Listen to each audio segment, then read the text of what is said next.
राधे राधे, जय श्री कृष्ण। भृंग श्रृंग मुनि का भगवान से वरदान प्राप्त करके अपने घर को लौटना इस अध्याय में बताया गया। अध्याय 5वां। वशिष्ठ जी कहते हैं कि राजन, मैं माघ मास का प्रभाव बतलाता हूँ, सुनो।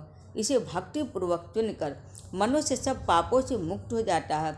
और प्राचीन रथंतर कल्प के सतयुग में कुत्स नाम के एक ऋषि थे जो ब्रह्मा जी के पुत्र थे। वो बड़े ही तेजस्वी और निष्पाप थे। उन्होंने कर्दम ऋषि की सुंदरी कन्या के साथ विधि पूर्वक से विवाह किया। इसके गर्भ से मुनि के वत्स नामक पुत्र हुआ जो वंश को बढ़ाने वाला था। वत्स की 5 वर्ष की अवस्था होने पर पिता ने उनका उपनयन संस्कार करके उन्हें गायत्री मंत्र का उपदेश किया। अब वे ब्रह्मचर्य का पालन करते हुए भृंगकुल में निवास करने लगे। प्रतिदिन प्रातः काल और सायंकाल अग्निहोत्र तीनों समय स्नान और भिक्षा के अन्न का भोजन करते थे। इंद्रियों को काबू में रखते, काला मृग चर्म धारण करते और सदा स्वाध्याय में संलग्न रहते थे। पैर से लेकर शिखा तक लंबा पलाश का डंडा जिसमें कोई छेद ना हो लिए रहते थे। उनके कटी भाग में मूज की मेखला शोभा पाती थी। हाथ में सदा कमंडलू धारण करते, स्वस्थ कौपिन पहनते और शुद्ध भाव से रहते और स्वस्थ यजो पवित्र धारण करते थे। उनका मस्तक संविधाओं की भस्म से सुशोभित था। वे सबके नयनों के प्रिय जान पड़ते थे। प्रतिदिन माता पिता, गुरु, आचार्य, अनुयायी, बड़े बूढ़ों, सन्यासियों तथा ब्रह्मवादियों को प्रणाम करते थे। बुद्धिमान वत्स ब्रह्म यज्ञ में तत्पर रहते और सदा शुभ कर्मों का अनुष्ठान किया करते थे। वे हाथ में पवित्र धारण करके देवताओं, ऋषियों और पितरों का तर्पण करते थे। फूल, चंदन और गंध आदि को कभी भी हाथ से छूते नहीं थे।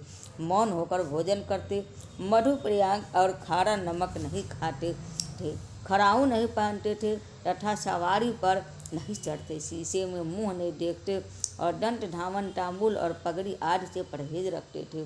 नीला, लाल तथा पीला वस्त्र, खाट, आभूषण तथा जो भी वस्तुएं ब्रह्मचर्य आश्रम के प्रतिकूल बताई गई थी उन सबका वे स्पर्श तक नहीं करते थे। वे सदा शांत भाव से सदाचार में ही तत्पर रहते थे।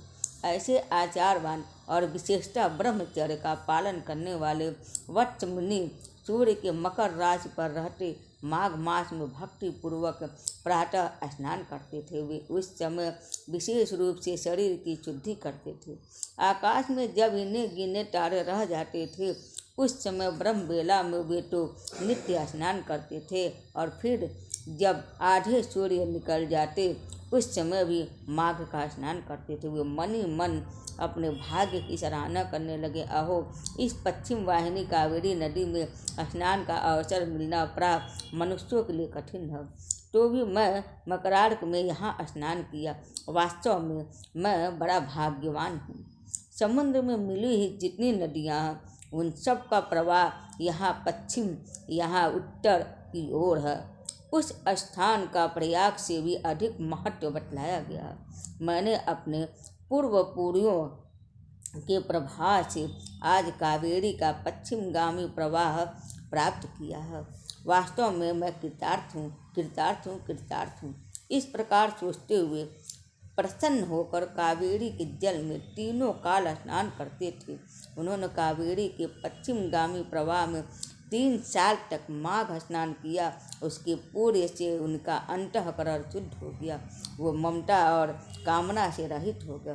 तदंतर माता और पिता गुरु की आज्ञा लेकर वे सर्व पाप नाशक कल्याणक तीर्थ में आ गए।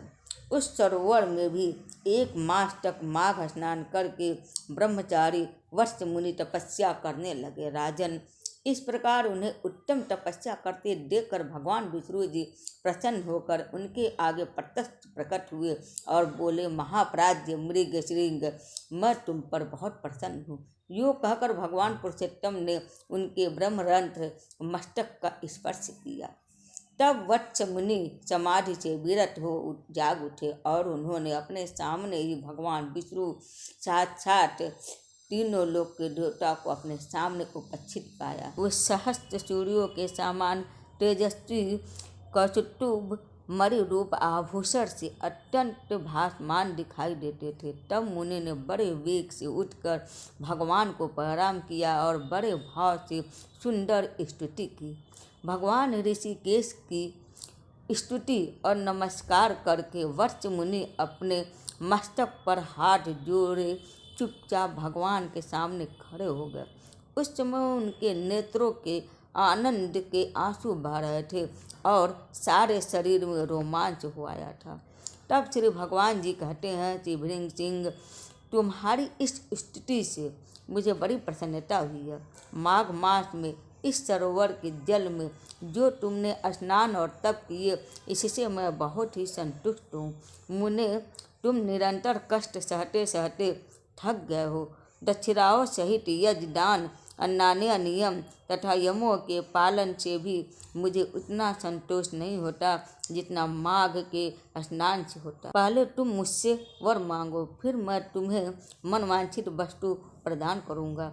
भृंग श्रृंग, तुम मेरी प्रसन्नता के लिए मैं जो आज्ञा दूँ उसका पालन करो। इस समय तुम्हारे ब्रह्मचर्य से जिस प्रकार ऋषियों को संतोष हुआ है, इसी प्रकार से तुम यज्ञ करके देवताओं को और संतान उत्पन्न करके पितरों को संतुष्ट करो। मेरे संतोष के लिए ये दोनों कार्य तुम्हें सर्वथा करने चाहिए। अगले जन्म में तुम ब्रह्मा जी के पुत्र महाजानी ऋभु नामक जीवन मुक्त ब्राह्मण होगे और निदाघ को वेदांत वाक्य जन्य ज्ञान का उपदेश करके पुनः परम धाम को प्राप्त होगे। मृग सिंह बोले, देव देव, संपूर्ण देवताओं द्वारा वंदित जगन्नाथ, आप यहाँ सदा निवास करें और सबको सब प्रकार के भोग प्रदान करते रहें। आप सदा सब जीवों के सब तरह की संपत्ति प्रदान करें। भगवान, यदि मैं आपका कृपा पात्र हूँ तो यही एक वर प्रदान कर चुका हूँ, देने की कृपा करें। कमल नयन, चरणों में पड़े हुए भक्तों का दुख दूर करने वाले अच्युत, आप मुझ पर प्रसन्न हुई। शरणागत वत्सल, मैं आपकी शरण में आया हूँ। भगवान विष्णु जी बोले, मृग श्रृंग एवमस्तु, मैं सदा यहाँ निवास करूँगा।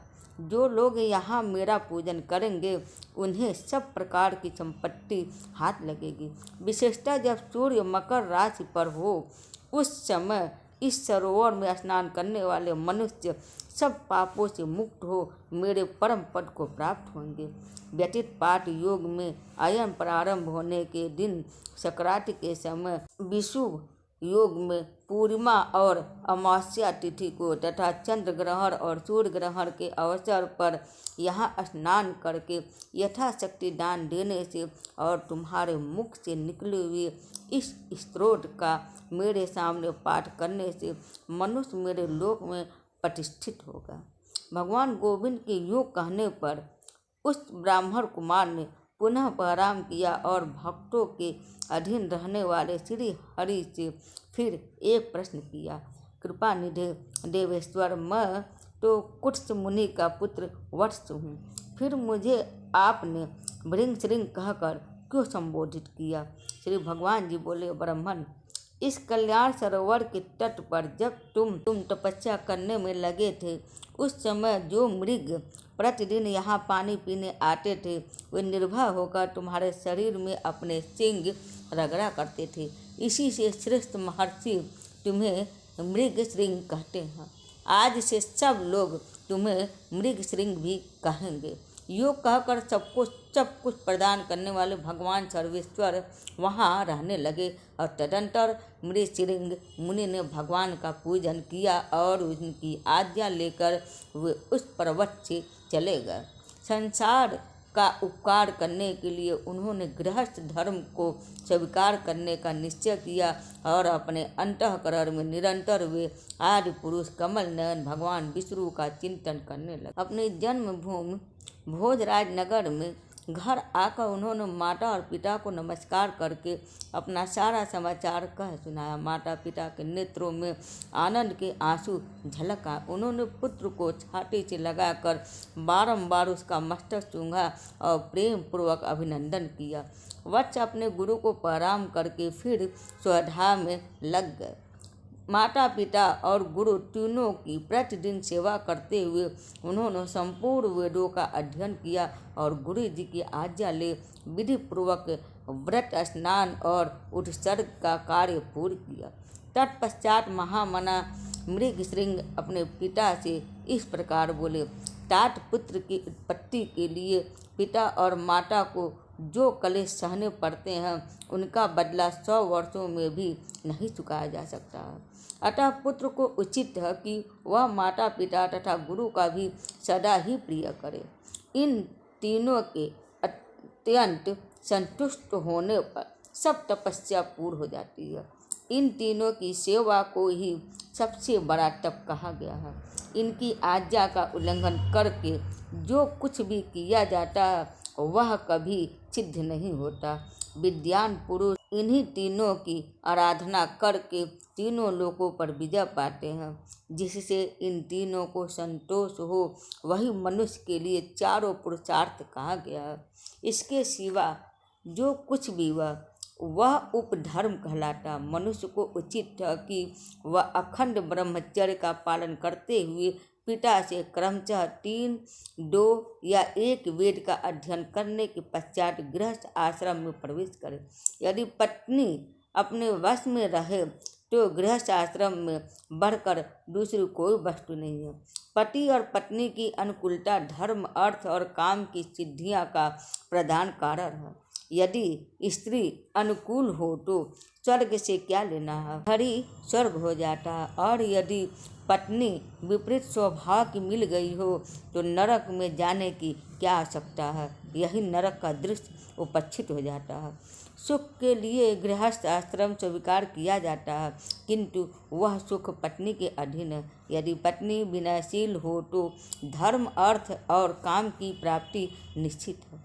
जो गृह कार्य में चतुर, संतानवती, पतिव्रता, प्रिय वचन बोलने वाली और पति के अधीन रहने वाली है, ऐसी उपयुक्त गुणों से युक्त नारी स्त्री के रूप में साक्षात लक्ष्मी है।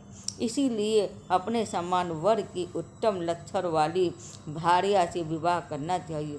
जो पिता के गोत्र अथवा माता के सपंडित वर्ग में उत्पन्न न हुई हो वह स्त्री विवाह करने योग्य होती है तथा उसी से द्विजों के धर्म की वृद्धि होती है।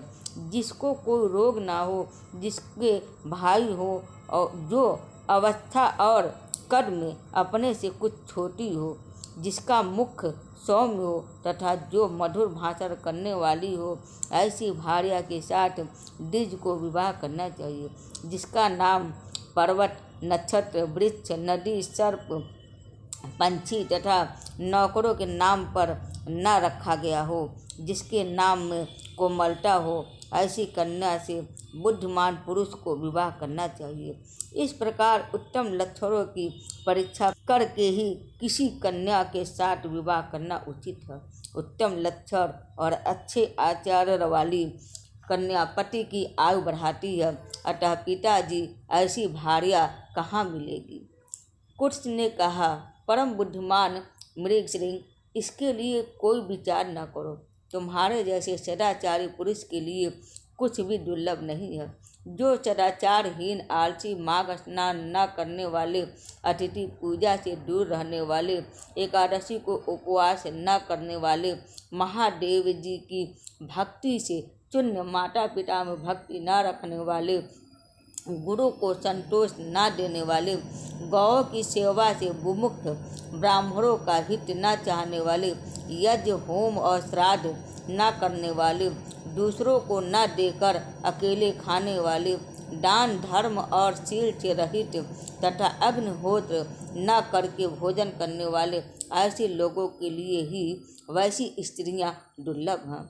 बेटा, प्रातः काल स्नान करने पर माघ महीना विद्या, निर्मल कीर्ति, आरोग्य, आयु, अच्छा धन, समस्त पापों से मुक्ति तथा इंद्रलोक प्रदान करता है।